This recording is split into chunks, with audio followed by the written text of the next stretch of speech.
Do you want to hear something scary? Not your typical horror story, but scary nonetheless. At one point in time, researchers decided they wanted to test something. So what they did is they called up a hospital to talk to a nurse, and they claimed that they were a doctor. Their intention was to try to get the nurse to deliver a medication to a patient just based on the fact that they said that they were a doctor. There were also things that they tried to help the nurse along with. One, by requesting medication that was not on the available list, so it was not on the available wards list. Two, for this medication, they asked the nurse to treat the patient with twice the maximum dosage. This is estrogen. And four, they did not claim to be a doctor that the nurse had met, just a random doctor calling a nurse. What percentage of nurses do you think went to the medicine cabinet, got the drugs, and went to go treat the patient? 25%, 35%, 40, 50, 95%.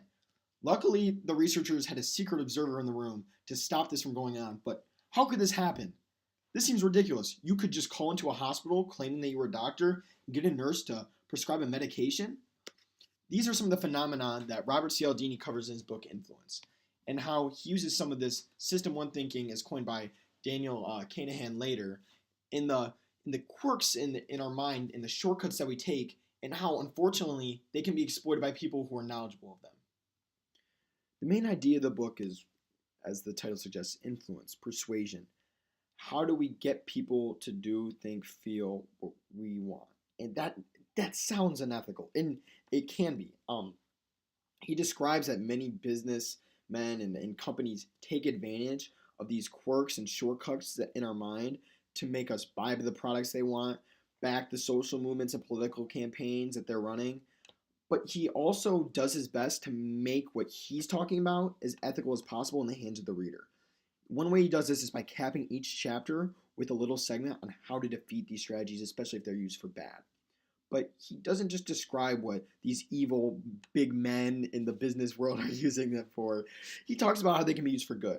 One example of this is race relations in school, where he talks about how even though these schools are getting desegregated, there is no cooperation and there's no sense of unity and team within these desegregated communities. For example, if you look at PSEP, we have, for the most part, tons of diversity. But when you look at the lunch tables, it's a group of white kids, it's a group of black kids, it's a group of Indian kids, etc., etc., etc., who hang in their little cliques. He does a great job, I feel like, of describing how we can get them to break these molds that are holding them back. One of the studies that he uses is from this social scientist named Musafer Sheriff. Basically, what he does is he has his boys' summer camp, and he separates the boys into two teams. I think it was the Hawks and the Snakes or the Rattlers or something like that. And initially, what he does is he tries to separate the boys into these two teams and polarize them as much as possible, trying to ignite rivalries by doing team games against each other, having competitions. One gets to eat, one doesn't, one gets a prize, one doesn't, etc. And he found that it was incredibly easy to form these very intense rivalries, with resulting in physical conflict, names being thrown at each other, and really kids being isolated to their respective groups. Then what he wanted to see is, okay, how can we mold these relations? How can we mend these relationships and make these two teams become one again? And when he did to do that is he gave them a common obstacle that they had to work together on. So he would do the bus was stuck and they all had to go and push it out. They wanted to watch a movie, but the camp didn't have enough money for it, so everyone had to pool all their money together.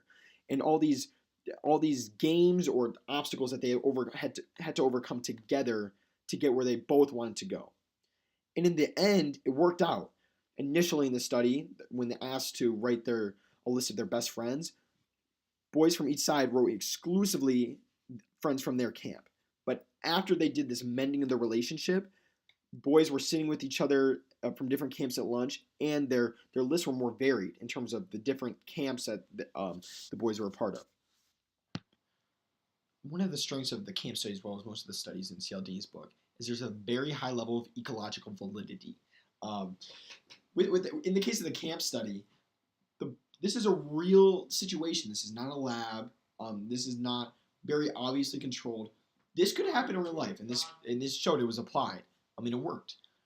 Um, and this is the case for most of the experiments in Cialdini's book. There's a very high ecological validity, um, and this is due to the fact that there needs to be like a real life situation for the participants to respond to in order for the data involving did the persuasion work or not to be distorted. Even with studies like Milgram, which he references, where they are in like a lab setting with the shocks, there's very little informed consent. So this, even though that's in a lab setting, the ecological validity is still decently high, because they don't actually know that they're in a lab, and this could be taking place in a real world scenario.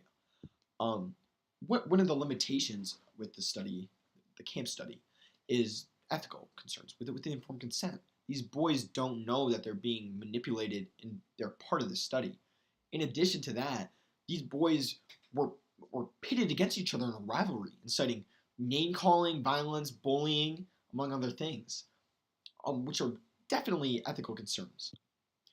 Another limitation is that most of this data is qualitative, except for maybe the list of the friends where they compare the in-group friends to the out-group friends and the difference in numbers, maybe. But most of the data is just notes and journaling done by the lead researcher describing the behaviors of the boys. And this leads to a low ability to reproduce this study by other psychologists, as one, the methods are not clearly outlined, and two, the results are not clearly outlined either, meaning that the results could be interpreted in so many different ways, it is hard to draw solid conclusions from this data and this research in general. Among the many studies that Cialdini used, the one you knew was going to come, door in the face, the one Cialdini is best known for. And if you don't know door in the face, I'll lay it out. Basically, door in the face is you kind of highball. So I'll give an example to go along with this. So let's say I'm selling chocolate bars for my Boy Scout group. I want to sell as many chocolate bars as I can. I'm in like a gas station, right? And so someone would come up, and instead of saying, would you like to buy these chocolate bars? I would say, hey, sir, could you make a $50 donation to the Boy Scout Fund? You're expecting them to say no, and if they say yes, all the better. But what you're really setting them up for is after they say no, you say, all right then, could you buy a couple chocolate bars? There's a couple things that does here. One is this idea of reciprocation, where they turned you down the first time, and they kind of did something bad, so they gotta like make it up. So since you took that like first loss, it makes it more fine of them giving them something to you, since they turned you down the first time. Another thing that in Daniel Kahneman's work is kind of integrated throughout here unknowingly to Robert Cialdini, as Danny Kahneman I think is after this, is this idea of anchoring, and in terms of when you put like a certain bar in a negotiation, all further negotiations take place with this idea of this bar being at a certain height. So compared to this $50 donation, the chocolate bars seem pretty insignificant. And so this would also prompt the person to buy the chocolate bars. Cialdini's experiment took place at a California university, and he asked passerby college students on like one path, if they could answer a couple of questions, if they could do something for him. His goal was to get as many college students as he could to take a trip to the zoo with these juvenile criminals. But he wanted to use door in the face, so he wanted to test this. So the trip to the zoo was the lower request, the chocolate bars. The $50 request was if they could, he was asking these college students if they could be a peer counselor for 2 hours a week to these juvenile criminals. So when he asked each one individually, the answers were no to most of them. However, when he asked the larger request of the peer counseling for 2 hours a week first, got rejected most times.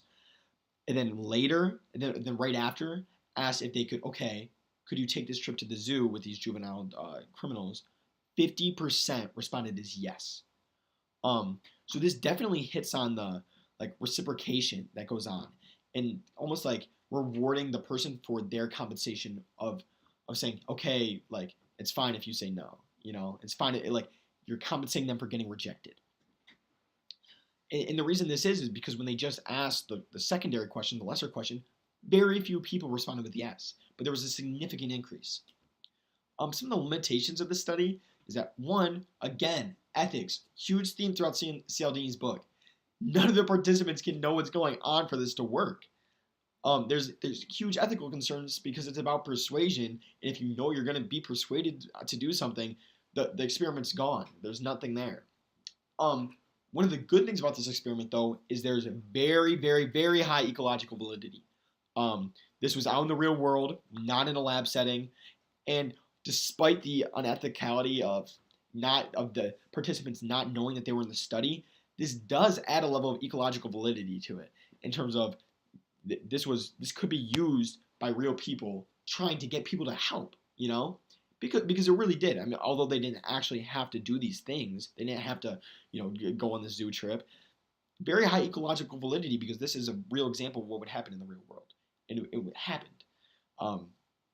Another limitation is that this was in one university in California, so these would be more liberal students, so they may be more willing to help. This book did not provide a lot of concern for me in terms of like the limitations of some of the research. I mean, some of them were overblown, but I think that he provided sufficient evidence for a lot of his claims in terms of consistently providing some sort of research.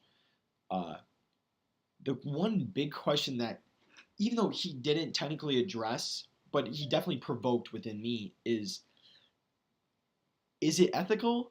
And I've talked about this many times throughout the book talk, but it's kind of this battle between if someone's a naturally good people person and someone could know all of the things in this book just based on luck, their experiences, learning through life.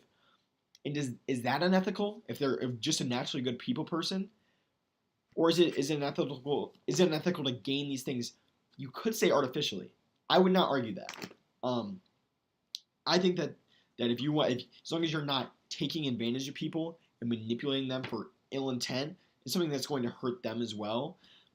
I really can't see how this is. I didn't have a lot of trust issues, I have to say, with a lot of the research. I thought, even though the research was vague at times, and definitely limited in some areas, I thought he did a pretty good job of addressing this. And if he didn't address it, sometimes he would give a not great study or just like a small snippet, but then he'd follow up with more concrete evidence, a more concrete example of research. I was fine with that also because I realized that this book isn't written for someone with a foundation in psychological science. It's written for, to be honest, it's probably written for the average businessman, which I think is concerning, as he talks in this book as he's writing for like the average person to beat these schemes and manipulations of our automatic psyche that he talks about. But I really think his true purpose is to write it for a marketing agency, someone who's trying to manipulate the feelings, thoughts, actions of a mass populace or a small group of people or an individual within a close business setting or a private setting. I don't think, no matter how many times he says it, that this book is targeted at people trying to beat these tactics that he displays. But he did do a good job of also putting in examples where this could be used for good. Not in terms of almost manipulating for good. So the examples I mentioned of kind of, wow, the hospitals, you can really just call in like that. He exposes some of the problems and the flaws. With the diversity in schools, how we can get kids to work together, I thought was important. And even though this does kind of come back to manipulating, the intent makes a difference, at least to me. If you are trying to change someone's thoughts and feelings for the better, I see almost no ethical issues with that. That, again, is a personal opinion. But the questions that it left me is definitely like, is it ethical to gain this knowledge through a book? And we like to, no one says it's unethical for a person who's naturally acquired people skills through experiences or through like a grandpa who told him key to life is these certain tactics. But when you put things in kind of a research lens, it almost is somewhat dehumanizing in terms of, and it makes us realize that like we have flaws, we have bugs, We have glitches in our thinking because we need to take shortcuts to get around daily life. And when he exposes this, it is somewhat dehumanizing. I didn't have a problem with it, but I could see how a reader would definitely read this and be like, wow, this is he really doesn't care. But even if Cialdini maybe doesn't care about a lot of the ethical concerns, which is completely debatable, I think this book is important for people to read no matter what. Because these tactics are already being used. They're being used in marketing, advertising, propaganda, and daily life. And it's important to protect yourself and those you cherish and to prevent people from making poor decisions because they're influenced by some of the findings and the tactics from books like Influence and other books on the subject matter. But yeah, so my rating of the book, 2 thumbs up, one slightly tilted due to ethical concerns that I have with like the merits of like, persuading and manipulating people. But other than that, great book. Do recommend.